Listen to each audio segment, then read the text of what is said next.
Egaa hordoftoota keenya qorra uffata kana beektu madaamin teenya yoo uffattuu fi biyya arabaatti malee hin jiruu nutti fakkaata uffanni kun.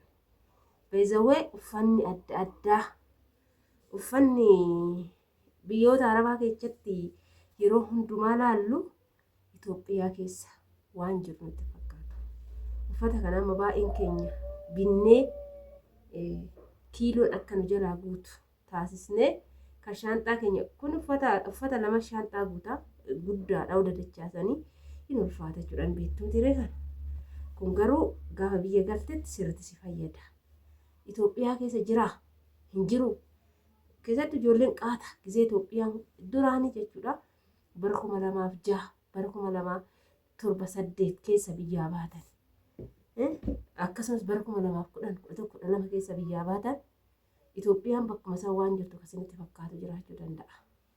Itoophiyaan dachaa sadi jijjiiramteerti. Jaalatanii jibbitanii dachaa sadi jijjiiramteerti. Kanaafuu waan baay'ee biyya arabaa keessatti uffata yoo madaamin kennaa isinii kennite akkasumas immoo gizee galteetti waan tokko tokko isinii kennitee fi kan isaan kinoo gizee gadi guuranii kan gizee gannaa gizee bonaa uffata gizee gadi guuran kan isaan hin barbaanne jiraan jira isa keessaa fudhattan yoo isa bidittanii dhuftan malee akka mataa waliititti uffata baay'ee biyya arabaatii bittanii dhufina asitti guutee jira isiniin jedha. Har'a ammoo viidiyoon ani qabadhee gara keessan dhufe qofaan baay'inaan na qabeera sirriitti na qabeera qofaan naannoo ergan biyya galeen irra deema kaaffayyoon jedhe kaantu natti dhufaa hundaaf waaqayyo sirraa ifatu jedha kana seexana waan ta'eef inni taanu biyyoota arabaa keessatti yeroo hojjennutti qormaatota hedduutu nu qora jechuudha.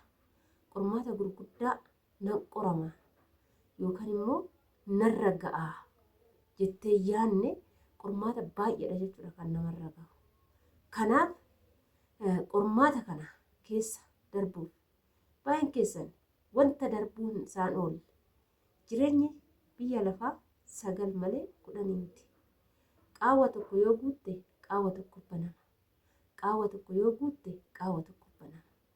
Qaawwa kanneen hundumaa nan guuta yookaan nan cufa gaafa jette rakkoo ofirraan geessa. Kanaafuu jireenyi biyya lafaa jaalattee jibbitee 9 malee 10 miti. Kanaaf wantoonni nu aarsan hedduu jira.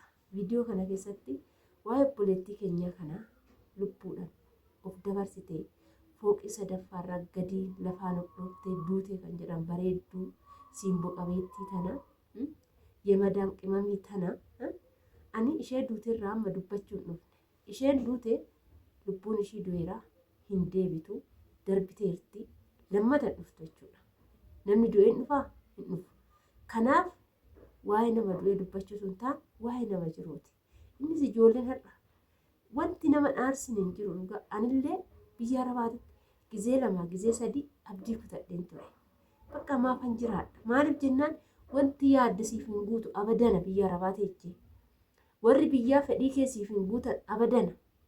Jaalalleen kee, hiriyaan kee, abbaan manaa kee, maatiin kee, obbolaan kee, haati kee, abbaan kee namni tokkichi addunyaa kanarratti aga biyya ormaa jirtu wanta ni jedheen hundumaa naa raawwata. Wanta hojjedhu jedheen hundumaa naa hojjeta jettee gaafa yaadde roonki dubbisuun siif hin ta'u. Waan kana hundarraa bilisa ta'uuf sammuu kee kana xiqqeessitee yaaduu qabdu. Bakka waa hundumaa gaariis haa ta'u badaas haa ta'u tuffadhuuti bira darbi. Akka tuffadhu wanta sii ta'us wanta siin taanes tuffadhuutu bira darbi. Ni galee miti. Egaa kanaafuu jechuudha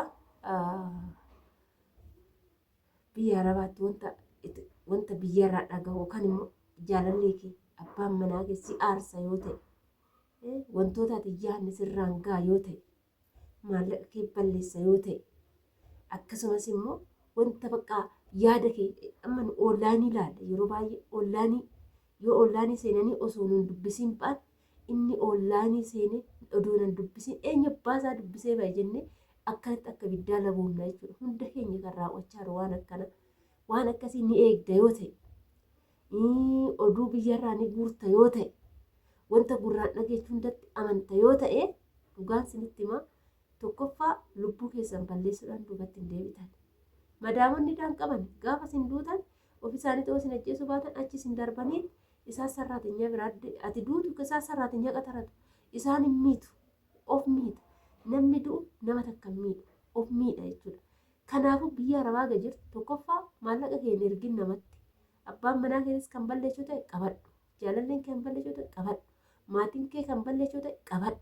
Bakka gara Itoophiyaa gizee lama gizee waggaa tokko waggaa lama ergiti. Maallaqni sun faayidaa irra siin oolle yoo ta'e maallaqa kee achitti qabadhu. Bakka kan humnaa sirraa fudhatu tokkollee hin jiru. Kan giddisi harkaa baasee fudhatu tokkollee hin jiru. Itoophiyaa keessatti birriin gaafa dhufte birriin asiidiidha Itoophiyaa keessatti. Dhugaan isinitti himaa an akka birrii asiidii ta'ee namallee asiidii godhu hin jiru jechuudha. Kanaaf obboloota kun lubbuu keessan irratti faradinaa. Yoo aartan keemikaalli gola madaamii keessatti guuteera qorichi garaagaraa guuteera abdii kutattanii gola keessan galtanii qoricha dhuddanii lubbuu keessanii baasinaa. Fooqiin madaamii nutti tolettanii ol kortanii gadi dhiisinaa. Eenyudha namni tokko yoo deebi'an ofii hoggaa guyyaa sadi bichaadha haga torban lamaa bichaadha namni sun kan leellifamu akkana ta'ee du'e akkana taatee duute sababa kanaan duute jedhanii unkaan nu gola madaamii keessatti hojjetumti booneen dheengadda duute gaafa ishiin duutu san miidiyaan akkanatti socho'e hin beektu miidiyaan akkanatti socho'e garuu haadha namni waa'ee ishee haasa'u jira namni maqaa ishee dha'u jira irraanfatama miidiyaan haga guyyaa sadii qofa nama du'eef dubbata. Warri biyyaa yaada waa'ee keetu kan qabanati qabeenya asii dhiiste fi duuteerta reeffi kee garana yookaan immoo gargaarsa uummata miidiyaatiin gargaaramee reeffi kee yookaan garaan dhufa yookaan achittuu awwaallamta hin beekamu achittuu gatamta. Saniin boodatti namni waa'ee keessa quba qabu hin jiru. Kanaaf shamarran keenya lubbuu teessan eeggadhaa. Lubbuun wuddiidha bakka lubbuun qaaliidha qaaliidha. Rakasaa miti lubbuu teessan akka rakasaatitti akka qaldiititti qabattanii ittiin ashoofina ani lubbuun tiyya waaqayyo erga na uume hanga waaqayyoon lubbuu tiyya fudhatutti ofii kiyya of hin miidhu jedhaati lubbuu teessan qabadhaa jiraadhaa dhugaan isinitti himaan wanti lubbuu teessan isinii caalu tokkollee hin jiru. Qabeenyis kunis gaafa jiraatte itti fayyadamta gaafa duute hoo qabeenya kana eenyu gattee deemta inde maaliif biyyaa baatan waan biyyaa baataniif sirriitti beekaa jala muraa beekaa. Bakka jala muraati beekaa sirriitti beekaa waan tokko beekaa beekachuu shaggaadha of eeggannoo godhadhaa egaa kana fakkaata hordoftoota kiyyaa kanaafuu obboleettii keenya duuteef waaqayyo lubbuu ishee mirga qulqullootaa haa dhaabu lubbuu ishee haa maaru ijoolleen immoo lubbuun jirtan gizee namni tokko du'eetoo gadhiisan amma dabareenki jettaniitu koomentii barreessitan dogongora guddaarra jirtu. Ofii keessaniif jiraattu in hojjetattu ila shamarran gola madaamii warqiidha hojii beenna hojjechuu dandeenya zee ila wanta anamma waliin teessan wantan hojjedhe hunda yoonan dhabe deebi'ee akkan hojjedhee argadhu waanan beekuuf dhugaan isinitti hin shakku nan hojjedhee argadhan jedha yeroo hundumaa waan ta'eef hojii baranne waan ta'eef duwwarraa kaanee zeeroorraa kaanee warra hojjetee of guddise waan ta'eef amma zeerootti odoo deebine hin hojjenna hojii beenna dandeettii mo'aa garaagaraa baranneetu galle biyya ormaati. Kanaaf lubbuu keenyatti maaf faran maaf ofitti faran maa of balleechina jedhaati yaadaa isiniin jedha. Egaa turtiin wajjin gootaniif ulfaadhaa galatoomaa viidiyoon kiyya har'aaf kan maratti goolabaa viidiyoo dabalataatiin walitti deebinaa turtii gaarii isiniif haa ta'u.